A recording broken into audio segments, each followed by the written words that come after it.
Və o fikirdən yola çıxaraq çox insanlar deyir ki, mən özümü heç kimlə müqayisə eləmirəm, ancaq özümlə müqayisə edirəm, dünənimlə, sabahımla. Bayaq da bir fikir oxudum ki, orada yazıb ki, biz xoşbəxt olmamaqdan qaçırıq, o bizi bu günümüzü yaşamaqdan əslində alıkoyur, bu günümüzü yaşamağa qoymur. Sabah üçün çalışdıqca bu günümüzü itiririk və xoşbəxt olmamaqdan bu qədər qaçmaq bizi əslində xoşbəxtlikdən həmin qədər də uzaqlaşdırır. Zakon podlosti deyirlər də, səhv eləmirəmsə. Bir şey nə qədər çox istəsən, o qədər alınmaz. Bunu həm hamiləlik mövzusunda deyirlər, həm elə xoşbəxtlik mövzusunda deyirlər. Yəqin ki, böyük ehtimal pul ən əsas hamı tərəfindən arzulanan ki, həyat keyfiyyətimi yaxşılaşdırım. Buna da şamil olunur. Daha sonra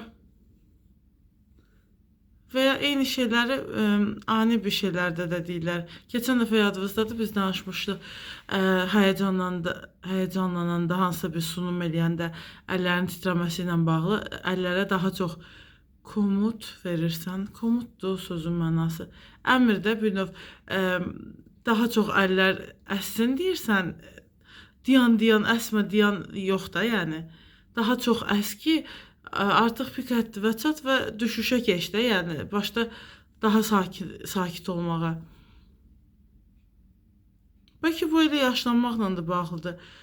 Bir gün fərqinə varsan ki, üzündə olan qırışların sayı nə qədər artıb. Üzündə qırışlar deyəndə üz çöküb də, yəni məsələn, şəxsiyyət vəsiqədə şəklinə baxırsan, deyirsən ki, indiyə bax, indiyə çox şey dəyişilib. Orada necə fresh bir üz sima var idi, indi amma belədir. Hansı illərə aid idi? Hə də düşünürəm ki, nə qədər keçib? 7 ilə yaxın fərq eləyirdi. 7 ildə. Sən əgər 50-lərdəsənsə, 40-lardəsənsə, bu 7 il çox bəlkə də kiməsə fərq eləməz, kimə də eləyər. Amma yəni bəlli bir yaşdan sonra, 55-dən sonra yəqin ki, qocalma sürəti o qədər hızlı bir şəkildə yəni təsir eləyir də, artmağa başlayır. Yaşlanma belirtiləri. Amma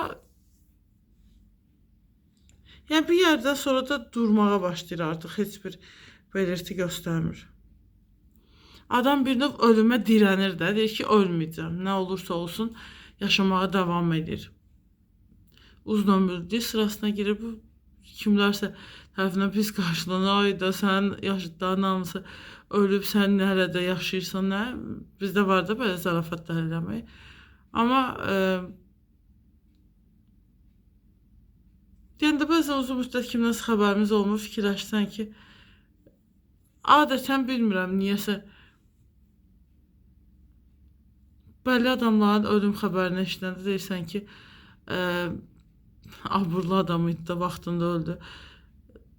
Yəni, həyatında heç çocuğu olmamış, həyatını başqa bir şeylərə adamış, yoldaşı ilə səyahətlərə falan, adətən həyat tərzi onların deyiləndə belə fikirlər, belə cümlələr işlədilir də. O qədər mədəni idi ki, filan kəslərdən idi, nəsli soyu filan yerlərə dayanır.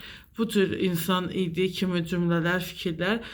Yəni, orada bir səmimiyyət sezirsən. Bəzən də başqası haqda elə danışılır ki, sanki gözlənilir ki, adam ölsün, başlanılsın bu gün işlədilən cümlələr inkar edilmək ki, mən qorxumdan deyirdim də bu cümlələr həmin vaxt. O qədər güclü idi ki, biz yəni onun əleyhinə nəsə bir söz deyə bilməzdik də.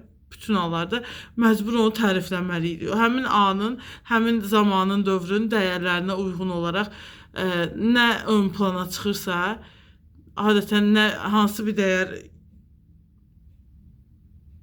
bilmirəm. Bəzən həmin dəyərlər sənə qəribə gələ bilər. O həmişə deyirlər, bax mühitə, sənin dəyərlərinə üst-üstə düşmürsə, heç oraya girməyə can atma.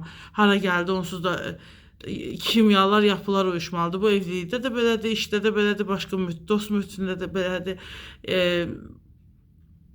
Ona görə bəlli bir şeyləri də elə erkən yaşda elə ki, o yaşlarda öyrəşə biləsən. Sonra təhammül tamamilə azalan yaşda artıq səndə xarakter oturuşub, həyata, ətrafa, dünya görüşü var, hər şeyə bir münasibətin var, bəlli münasibət. Ondan sonra heç bir yerə uyuşa bilmirsən də bir növ. Öz azadlığın, rahatlığın daha ağır basır. Tutaq ki, həyatıva kimisə ala bilmirsən, heç bir mühitə daxil ola bilmirsən, daimi mühitlər sənə uzaqdır.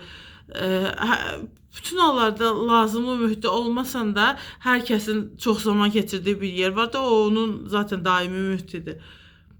Və o mühitdə də insanın huzur tapmadığını ətrafdakılar gördükcə, özü ilə hələ də mübahisələrdə, daxili konfliktlərdə, çəkişmədə olduğunu gördükcə düşünür ki, yəni əgər burada da beləsinsə, hara sənə daha uyğun ola bilər ki? Niyə denəmirsən ki?